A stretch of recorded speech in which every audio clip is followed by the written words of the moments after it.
সূরা ইয়াসিন। সূরা ইয়াসিন যদি কেউ দিনের শুরুতে ফজরের নামাজের পরে তেলাওয়াত করে তাহলে সারা দিন তার যা কিছুর প্রয়োজন আল্লাহ রাব্বুল আলামিন তার সকল প্রয়োজনগুলোকে মিটিয়ে দিবেন। সুবহানাল্লাহ। জোহরের নামাজের পরে সূরাতুল ফাতাহ, এই সূরাটি 26 নম্বর পারায় রয়েছে। এই সূরাটি আমরা তেলাওয়াত করার চেষ্টা করব। আসরের নামাজের পরে সূরাতুন নাবা, এই সূরাটি 30 নম্বর পারার শুরুতেই রয়েছে। এটি আমরা আসরের নামাজের পরে তেলাওয়াত করার চেষ্টা করব। মাগরিবের নামাজের পরে সূরাতুল ওয়াকিয়া, প্রত্যেকটা ঘরে ঘরে সূরাতুল ওয়াকিয়ার তেলাওয়াত হওয়া দরকার। নবীজি সাল্লাল্লাহু আলাইহি ওয়াসাল্লাম হাদিস শরীফের ভিতরে বলেছেন, যেই ঘরের ভেতরে সূরাতুল ওয়াকিয়ার তেলাওয়াত হয় মৃত্যু পর্যন্ত তাদের রিজিকের সংকট দেখা দেবে না। সুবহানাল্লাহ। কেউ যদি ঋণগ্রস্ত হয়ে থাকেন, অভাব অনাটনের মধ্যে পড়ে থাকেন, অবশ্যই সূরাতুল ওয়াকিয়া মাগরিবের নামাজের পরে নিজে ঘরে তেলাওয়াত করবেন। সন্তান এবং স্ত্রীদেরকেও আপনারা এই সূরাতুল ওয়াকিয়া তেলাওয়াত করার আদেশ জারি করে দেবেন। এশার নামাজের পরে সূরাতুল মুলক তেলাওয়াত করতে হবে। সূরা সাজদা, সূরাতুদ দুখান, এই তিনটি সূরার কথা হাদিসের মধ্যে এসেছে। আমরা যদি তিনটি না পারি, কমপক্ষে সূরাতুল মুলকের তেলাওয়াত আমরা এশার নামাজের পরে অবশ্যই করার চেষ্টা করব। কারণ হাদিসের ভেতরে এসেছে, পেশাবের নাপাকি থেকে যারা পবিত্রতা অর্জন করে না, সতর্ক থাকে না, এই কারণে কবরের আযাব সবচেয়ে বেশি হবে। কবরের মধ্যে যারা পেশাব থেকে সতর্ক থাকে না, পেশাবের নাপাকি থেকে পবিত্রতা অর্জন করে না, এই কারণে কবরের ভিতরে সবচেয়ে বেশি আযাব হবে। আর সূরাতুল মুলকের আমল যদি কেউ এশার নামাজের পরে করে তাহলে আল্লাহ তাআলা তার কবরের আযাব মাফ করে দিবেন। সুবহানাল্লাহ। আলহামদুলিল্লাহ নাহমাদুহু ওয়া নাস্তাঈনুহু ওয়া নাস্তাগফিরুহু ওয়া নু'মিনু বিহি ওয়া নাতাওয়াক্কালু আলাইহি ওয়া নাউযু বিল্লাহি মিন শুরুরি আনফুসিনা ওয়া মিন سيئات أعمالنا من يهده الله فلا مضل له ومن يضلله فلا هادي له ونشهد أن لا إله إلا الله وحده لا شريك له ونشهد أن محمدًا عبده ورسوله أرسله بالحق بشيرا ونذيرا وداعيا إلى الله بإذنه وسراجا منيرا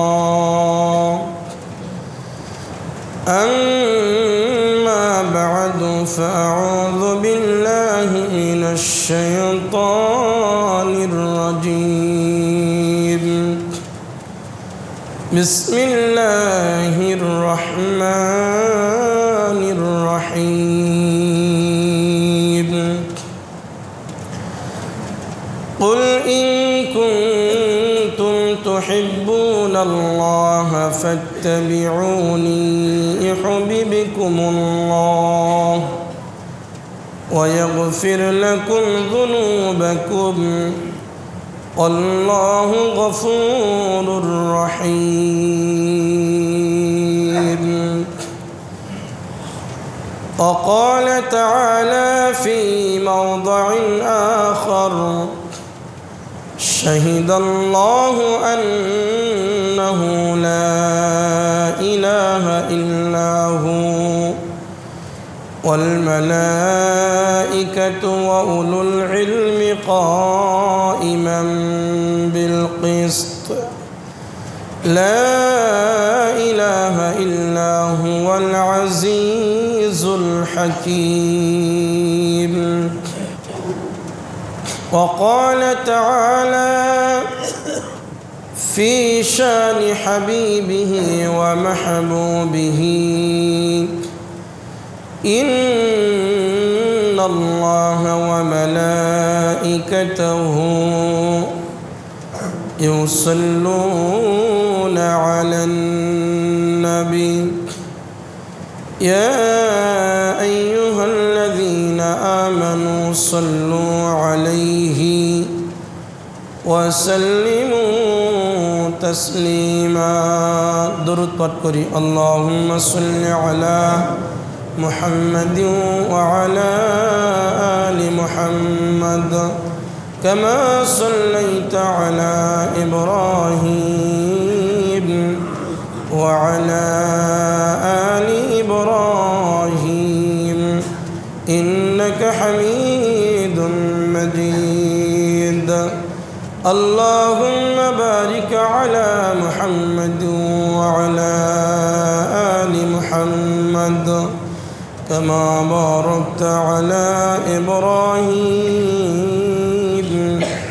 وعلى آل إبراهيم إنك حميد مجيد الحمد لله সমস্ত প্রশংসা সেই মহান আল্লাহ সুবহানাহু ওয়া তাআলার আলিশান দরবারে যে মহান রব্বুল আলামিন পবিত্র রমজানুল মুবারকের প্রথম জুমায় পবিত্রতা অর্জন করে মসজিদে এসে কোরআন এবং হাদিস থেকে আলোচনা করার এবং শোনার তৌফিক দান করলেন সেজন্য মুনিবের দরবারে শুকরিয়া জ্ঞাপন করি সকলেই বলি আলহামদুলিল্লাহ মুআজ্জাজ সাজিরিন রমজানুল মুবারক একটি বরকতপূর্ণ মাস এই মাসে আল্লাহ তাআলা অনেক গুণ বেশি ফজিলত দিয়ে থাকেন আমরা এর আগেও শুনেছি নবীজি সাল্লাল্লাহু আলাইহি ওয়াসাল্লাম তিনি বলেছেন যদি এই মাসে কেউ একটি নফল ইবাদত করে তাহলে আল্লাহ তাআলা তার আমলনামায় একটি ফরজ ইবাদতের সওয়াব লিপিবদ্ধ করে দেন সুবহানাল্লাহ নবীজি বলেন যদি কেউ রমজানুল মুবারকে একটি ফরজ ইবাদত করে ফরজ আমল করে তাহলে আল্লাহ রাব্বুল আলামিন তার আমলনামায় ৭৭টি ফরজ আদায় করার সওয়াব লিপিবদ্ধ করে দেন সুবহানাল্লাহ বনি আদমের প্রত্যেকটা মানুষের নেক আমলের প্রতিদান আল্লাহ তাআলা বৃদ্ধি করে থাকেন প্রত্যেকটা নেক আমলের বিনিময় 10 থেকে 700 গুণ পর্যন্ত বৃদ্ধি করা হয় কিন্তু আল্লাহ তাআলা বলেন ক্বালাল্লাহু তাআলা ইল্লা সাওম আল্লাহ তাআলা বলেছেন যে রমজানের বিষয়টা আলাদা রোজার বিষয়টি আলাদা কেননা বান্দাবান্দিরা আমার জন্য তারা দিনের বেলা পানাহার থেকে খাওয়া দাওয়া থেকে বিরত থাকে এবং যৌবিক চাহিদা থেকে তারা বিরত থাকে সুতরাং এর বিনিময়ে যেহেতু আমার বান্দাবান্দিরা আমার জন্য রোজা রাখে আমাকে সন্তুষ্ট করার জন্য রোজা রাখে এজন্য এর বিনিময় আমি আল্লাহ তাআলা নিজেই তাদেরকে দান করব সুবহানাল্লাহ রমজানের বিষয়টি আল্লাহ তাআলা আলাদা করে বললেন এর বিষয়টি আলাদা তার মানে কি ইন্নামা ইউওয়াফাস সাবিরুনা আজরাহুম বিগাইরি হিসাব আল্লাহ তাআলা রমজানুল মুবারকের যত আমল হবে সমস্ত আমলের বিনিময় আল্লাহ তাআলা হিসাব ছাড়াই দান করে দিবেন সুবহানাল্লাহ এজন্য এর আগে আমি আলোচনা করেছিলাম যে ফরজ নামাজের পরে প্রত্যেক নামাজের পরে কিছু আমল রয়েছে নবীজি এবং সাহাবায়ে কেরাম রাদিয়াল্লাহু তাআলা আনহুম যে আমলগুলি করেছিলেন আমরা যদি এই আমলগুলোর প্রতি গুরুত্ব দিয়ে যদি আমল করতে পারি রমজানুল মুবারক থেকে যদি শুরু করি তাহলে রমজানের যে বেশি ফজিলত সেটাও আমরা পেয়ে যাব এবং রমজানের পরে বাকি যে 11 মাস যদি আমরা কন্টিনিউ আমল করি তাহলে নবীজি এই আমলগুলোর যে ফজিলতের বর্ণনা করেছেন কথা বলেছেন সেগুলো আমরা অবশ্যই ফজিলত আমরা পাবো ইনশাআল্লাহ নবীজি সাল্লাল্লাহু আলাইহি ওয়াসাল্লাম কানজুল উম্মাল একটি হাদিস গ্রন্থ রয়েছে এই হাদিস গ্রন্থের 2732 নম্বর হাদিসের ভেতরে বলেন যে ব্যক্তি প্রত্যেক ফরজ নামাজের পর সূরাতুল ইখলাস 10 বার পাঠ করবে আল্লাহ রাব্বুল আলামিন তাকে জান্নাত দানের মাধ্যমে তাকে সন্তুষ্ট করে দিবেন সুবহানাল্লাহ এবং তার জীবনের সমস্ত গুনাহগুলোকে আল্লাহ তাআলা মাফ করে দিবেন সুবহানাল্লাহ উপরের মাইক দিলেন অন্য মানুষের নামাজের সমস্যা হবে তো আমার, অন্য মসজিদের নামাজের সমস্যা হবে না?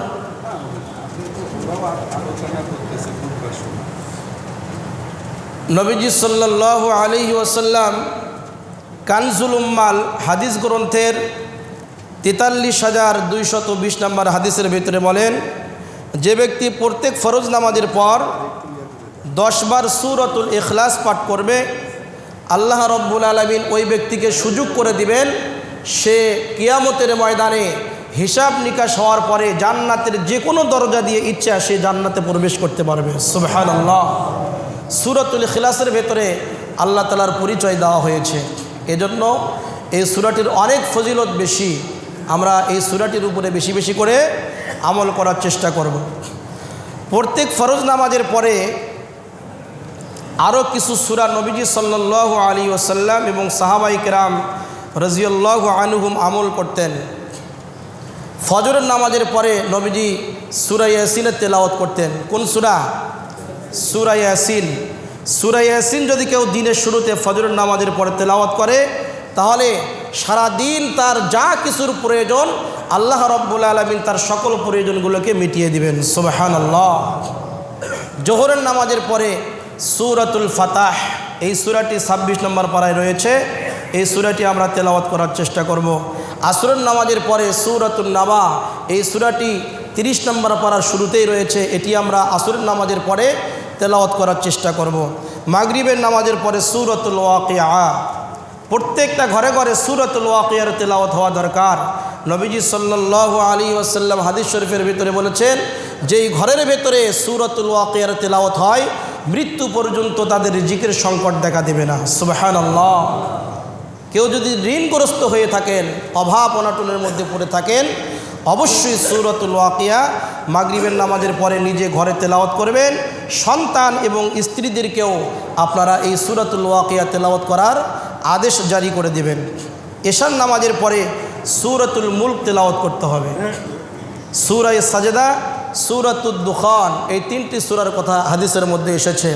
আমরা যদি 3টি না পারি, কমপক্ষে সূরাতুল মুলকের তেলাওয়াত আমরা এশার নামাজের পরে অবশ্যই করার চেষ্টা করব। কারণ হাদিসের ভেতরে এসেছে, পেশাবের নাপাকি থেকে যারা পবিত্রতা অর্জন করে না, সতর্ক থাকে না, এই কারণে কবরের আযাব সবচেয়ে বেশি হবে।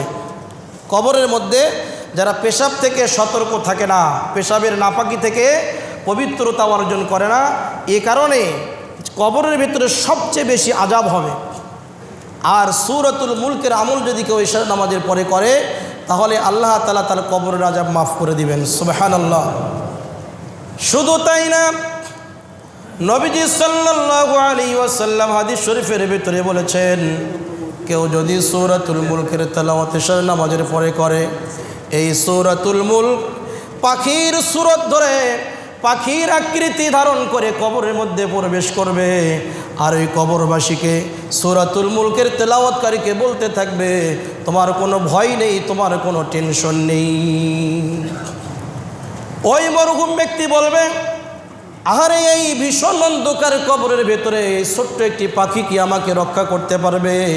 কবর তো আমাকে চাপ দেওয়ার জন্য এগিয়ে আসতেছে, বিভিন্ন আমাকে শাস্তি দেওয়ার জন্য, আযাব দেওয়ার জন্য এগিয়ে আসছে, এই ছোট্ট একটি পাখি কি আমাকে রক্ষা করার জন্য যথেষ্ট হবে? সন্দেহ লেগে যায়। ওই পাখি বলে, ও আল্লাহর বান্দা, আমি ছোট্ট কোনো পাখি না, দুনিয়ার কোনো পাখি না, তুমি দুনিয়াতে এশার নামাজের পরে সূরাতুল মুলকের তেলাওয়াত করেছিলে, সেই সূরাতুল মুলক আমি পাখির সূরত ধরে তোমার কবরে এসেছি। সুবহানাল্লাহ। পাখি বলতে থাকে, তার 2 ডানা 2 পাশে বিছিয়ে দিয়ে বলতে থাকে, তুমি আরামে ঘুমাও, যতক্ষণ পর্যন্ত আল্লাহ তাআলা তোমাকে জান্নাত না দিবেন ততক্ষণ পর্যন্ত আমি সূরাতুল মুলকের সুপারিশ শেষ হবে না। সুবহানাল্লাহ। সূরাতুল মুলকের আমরা এশার নামাজের পরে আমল করার চেষ্টা করব।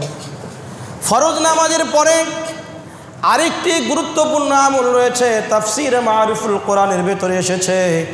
ইমাম বগবী রহমতুল্লাহি আলাইহির নিজস্ব সনদে বর্ণিত হাদিস, নবীজি সাল্লাল্লাহু আলাইহি ওয়াসাল্লাম ইরশাদ করেছেন, আল্লাহ তাআলা বলেন, যে ব্যক্তি ফরজ নামাজের পরে একবার সূরাতুল ফাতিহা, এরপরে সূরাতুল ফাতিহা তেলাওয়াত করার পরে আয়াতুল কুরসি, এরপরে সূরা আল ইমরানের 18 নম্বর আয়াত, শাহিদাল্লাহু আন্নাহু লা ইলাহা ইল্লাহু ওয়াল মালাইকাতু ওয়া উলুল ইলমি কাইমান বিল কিসত লা ইলাহা ইল্লা হুয়াল আজিজুল হাকীম।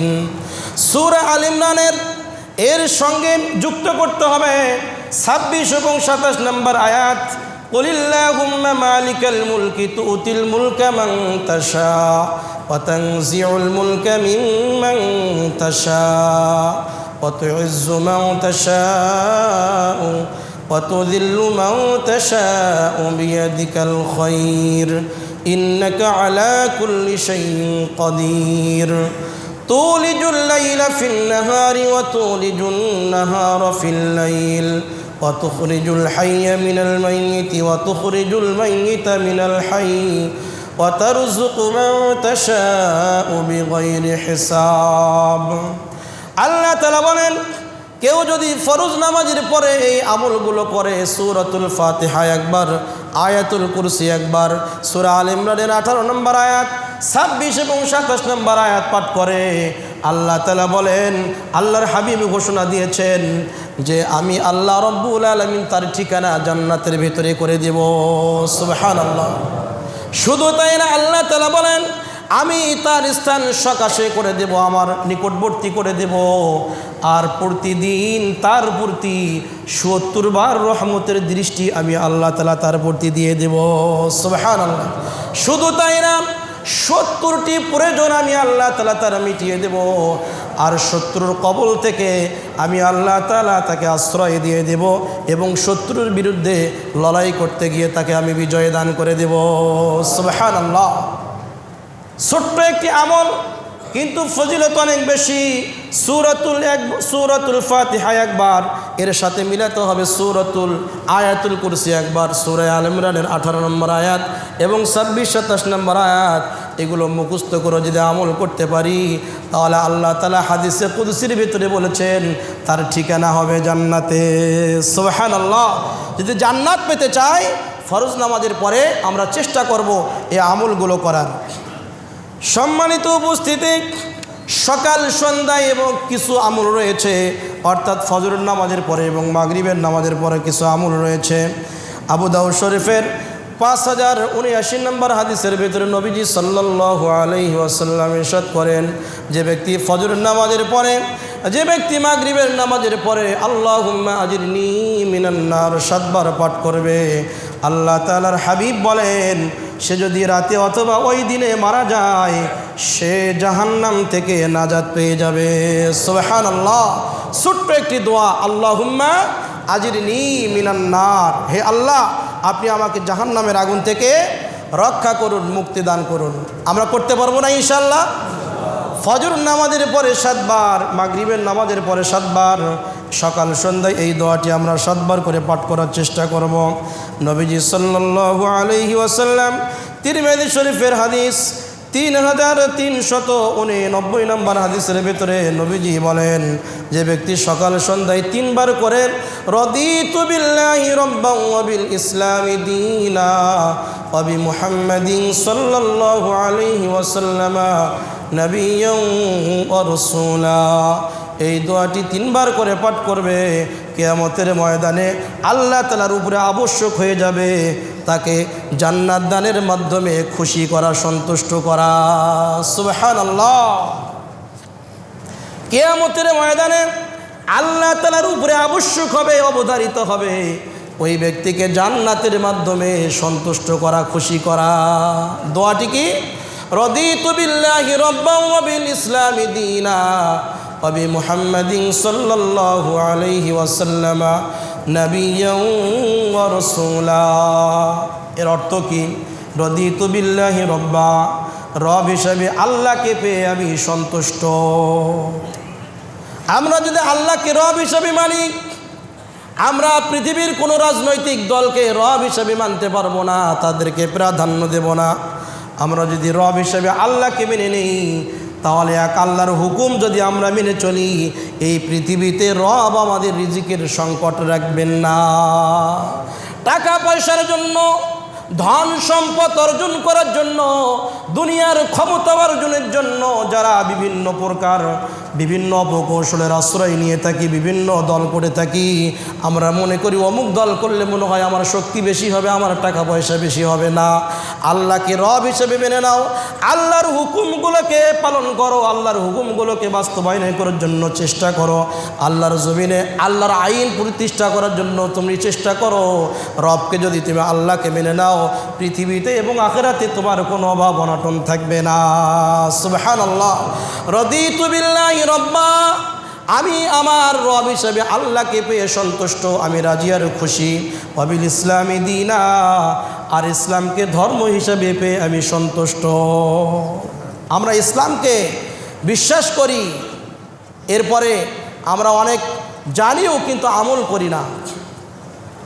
অনেকে দেখা যায় মানুষের সমর্থন নেওয়ার জন্য ইসলামের বিধানকে, আল্লাহ রাসূলের বিধানকে, আইনকে তারা বৃদ্ধাঙ্গুলি দেখিয়ে আল্লাহর আইনকে পেছনে ফেলে দিয়ে তারা অন্য অন্য ধর্মের আইনগুলো মানার চেষ্টা করে। এটা করা যাবে না। আপনি যদি সত্যিকারে ধর্ম হিসাবে ইসলামকে পেয়ে সন্তুষ্ট হন, আপনি যে দলই করুন না কেন, যা কিছুই করুন না কেন, আপনি ব্যবসায়ী হন অথবা চাকরিজীবী হন অথবা রাজনৈতিক কোনো কর্মী হন, আপনি যেটাই হন না কেন, আপনি যদি ইসলামকে পেয়ে সন্তুষ্ট থাকেন, ইসলামের বাইরে এক চুল পরিমাণ পদক্ষেপ আপনি গ্রহণ করতে পারেন না। আমি ইসলামকে পেয়ে ধর্ম হিসাবে সন্তুষ্ট, আমি কেন অন্য ধর্মের আইন কাইনগুলোকে প্রাধান্য দেব না? আমি ইসলাম ধর্মের আইনগুলোকে, ইসলাম ধর্মের নিয়মগুলোকে আমি প্রাধান্য দেব, এর বাইরে আমি যেতে পারি না। আমি যেমন দুনিয়ার ক্ষেত্রে, ব্যবসার ক্ষেত্রে আমি চাই আমার দোকানের মাল বেশি বিক্রি হোক, আমার স্বার্থটাকে আমি দেখি। আমি যখন চাই আমার ছেলেটার চাকরি হয়ে যাক, সরকারি চাকরি হয়ে যাক, এটা আমি বুঝি। আমি চাই আমার মেয়েটার সরকারি চাকরি হয়ে যাক, এটা আমি বুঝি, আমার স্বার্থকে বুঝি। আমার ধর্ম যে ইসলাম, সেই ইসলাম ধর্মের স্বার্থটা কেন আমরা বোঝার চেষ্টা করি না? ইসলাম ধর্মের স্বার্থকে আমাদেরকে প্রাধান্য দিতে হবে, এরপরে বাইরে যত আছে তারপরে সব কিছু হবে। সর্বপ্রথম ইসলাম কি বলে, ইসলাম ধর্ম কি বলে, আমার ধর্ম কি বলে, যেটা সম্পর্কে কবরের মধ্যে জিজ্ঞাসা করা হবে, এটাকে যদি আমি পরিপূর্ণ বিশ্বাস করে মেনে নিয়ে যদি আমল করতে পারি, তাহলে কবরের ভেতরে যখন প্রশ্ন করা হবে, ওমা দীনুকা, তোমার ধর্মের নাম কি, তোমার ধর্ম কি? ধর্মকে তো জলাঞ্জলি দিয়েছ পৃথিবীতে থাকতে অবস্থায়, জীবদ্দশায় ইসলামকে, তুমি ইসলামের ভেতরে ছিলে কিন্তু ইসলামকে পালন করনি, ইসলামকে প্রাধান্য দেওনি। কবরের মধ্যে যখন ফেরেশতা প্রশ্ন করবে তোমার ধর্ম কি, ওই সময় কিন্তু ইসলাম যদি পরিপূর্ণভাবে না মেনে থাকি, কবরে জবাব দেওয়া সম্ভব হবে না। এজন্য ইসলাম ধর্মকে সবার আগে প্রাধান্য দিতে হবে। ওয়াবি মুহাম্মাদিন সাল্লাল্লাহু আলাইহি ওয়াসাল্লাম নাবিয়্যান ওয়া রাসূলা, আর নবী হিসাবে, রাসূল হিসাবে মুহাম্মদকে পেয়ে আমি সন্তুষ্ট, আমি রাজি। আমি যদি নবী হিসাবে মুহাম্মদকে পেয়ে যদি সন্তুষ্ট হয়ে থাকি, তাহলে মুহাম্মদ সাল্লাল্লাহু আলাইহি ওয়াসাল্লামকে আমাদের নিজেদের জীবনের চাইতেও বেশি ভালোবাসতে হবে। সুবহানাল্লাহ। নবীজি কি করেছেন?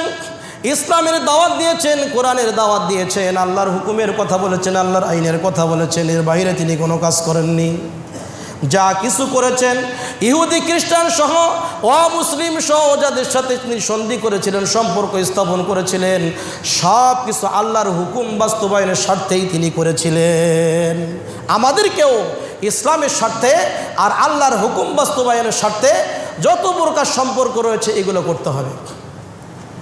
ইসলামের স্বার্থ জলাঞ্জলি দিয়ে অমুসলিমদের সঙ্গে কোনো বন্ধুত্ব, কোনো দোস্তগিরি চলবে না। সৌজন্যমূলক আচরণ আপনি করবেন, এটা ইসলামের স্বার্থে, কোরআনের হুকুম বাস্তবায়নের স্বার্থে, নবীজি যেভাবে করেছেন। আপনি বলবেন যে হুজুর, নবীজি তো ইহুদি খ্রিস্টানদের বাড়িতে দাওয়াত গ্রহণ করেছেন, আপনিও দাওয়াত গ্রহণ করতে পারবেন, কিন্তু শর্ত রয়েছে, ওই খাদ্যটা হালাল হতে হবে। যে প্লেটে খাবার খাবেন সেই প্লেটটা পবিত্র থাকতে হবে। আর হালাল খাদ্য আর পবিত্র প্লেট যদি হয় সেই খানাটা গ্রহণ করতে পারবেন, কিন্তু ভেতরে ভেতরে আপনার নিয়ত থাকবে এই অমুসলিমকে আমি ইসলামের দিকে ধাবিত করতে চাই। কিন্তু বাঙালিদের ভিতরে এমনও মুসলমান রয়েছে, তারা এমন বন্ধুত্ব করে যে সেখানে গিয়ে তারা গরুর গোশত সহ সব কিছু খায়। আবার হিন্দু ভাই এসে মুসলিম পরিবারে এসে সেও গরুর গোশত খায়।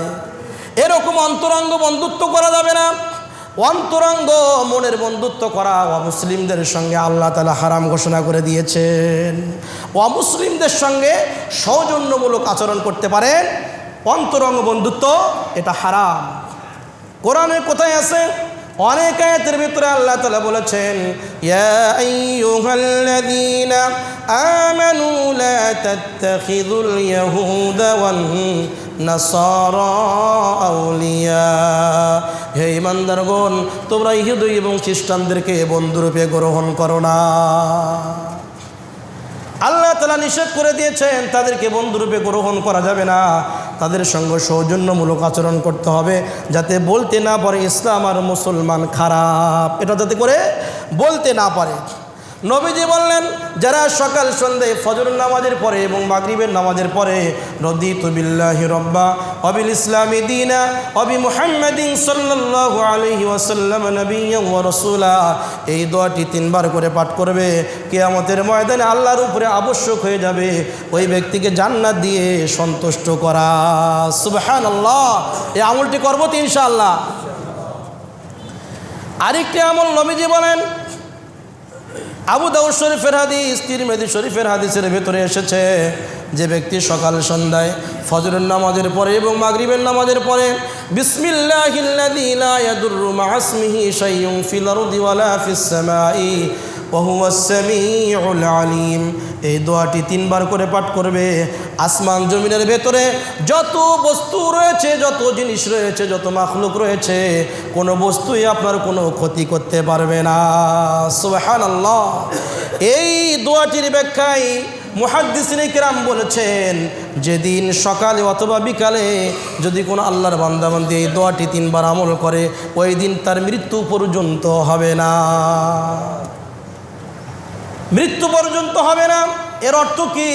এর ব্যাখ্যা কি? এর ব্যাখ্যা হচ্ছে, যেদিন তার মৃত্যু অবধারিত, যেদিন তার মৃত্যু হবে, যেদিন তার মৃত্যু লেখা আছে তাকদীরের ভেতরে, ওই দিন এই দোয়াটি সে আমল করতে ভুলে যাবে, সে আমল করতে পারবে না। যদি বোঝেন, যদি সকালবেলা ফজরের পরে আপনি আমল করেছেন, বুঝবেন যে আপনার সন্ধ্যা পর্যন্ত মওত হবে না। যদি মাগরিবের পরে এই দোয়াটি আমল করেন 3 বার করে, আপনি বুঝে নেবেন ফজরের আগ পর্যন্ত আপনার মৃত্যু হওয়ার সম্ভাবনা নেই। যেদিন মৃত্যু অবধারিত সেদিন এই আমলটি করার আপনার তৌফিক হবে না। সম্মানিত উপস্থিতি, আরেকটি দোয়া নবীজি সাল্লাল্লাহু আলাইহি ওয়াসাল্লাম শিক্ষা দিয়েছেন, রুহুল মানি তাফসিরের ভেতরে এসেছে, আবু দাউদ শরীফের হাদিসের ভেতরে এসেছে, যারা সকাল সন্ধ্যায় 7 বার করে হাসবি আল্লাহ লা ইলাহা ইল্লাহু আলাইহি তাওয়াক্কালতু ওয়া হুয়া রাব্বুল আরশিল আযীম, এই আয়াতটি পাঠ করবে, আল্লাহ তাআলা তার ভেতর থেকে সকল পেরেশানিগুলোকে দূর করে দিবেন। সুবহানাল্লাহ। 7 বার করে আমল করতে হবে। সকালে ফজর নামাজের পরে 7 বার, মাগরিবের নামাজের পরে 7 বার হাসবি আল্লাহু লা ইলাহা ইল্লাহু আলাইহি তাওয়াক্কালতু ওয়া হুয়া রাব্বুল আরশিল আযীম। এই আমলটি যদি করতে পারি, নবীজি বলেছেন তার জীবনের সকল পেরেশানিগুলোকে আল্লাহ তাআলা দূর করে দিবেন। সুবহানাল্লাহ। হাসবি আল্লাহ মানে আমার জন্য আমার আল্লাহই যথেষ্ট। লা ইলাহা ইল্লাহু, আল্লাহ ছাড়া কোনো ইলাহা নেই, কোনো মাবুদ নেই। আলাইহি তাওয়াক্কালতু, আমি তার উপরে ভরসা করছি। ওয়া হুয়া রাব্বুল আরশিল আযীম, আর তিনি হচ্ছেন মহান আরশের মালিক। কত সুন্দর অর্থ! এই আয়াতটি যদি আপনি তেলাওয়াত করেন, আল্লাহ তাআলা পেরেশানি দূর করে দিবেন।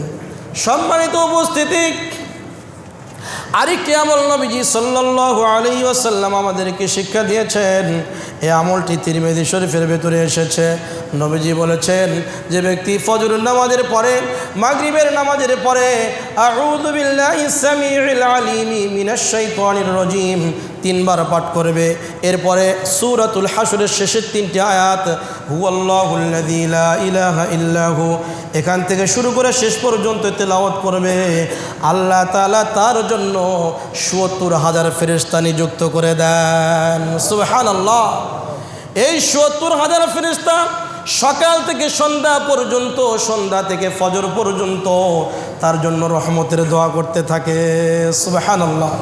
শুধু তাই না, নবীজি বলেন, যে ব্যক্তি এই আমলটি করবে, সে যদি সকাল থেকে সন্ধ্যার ভেতরে অথবা সন্ধ্যা থেকে সকালের ভেতরে মৃত্যুবরণ করে, সে শহীদের মর্যাদা পেয়ে যাবে। সুবহানাল্লাহ।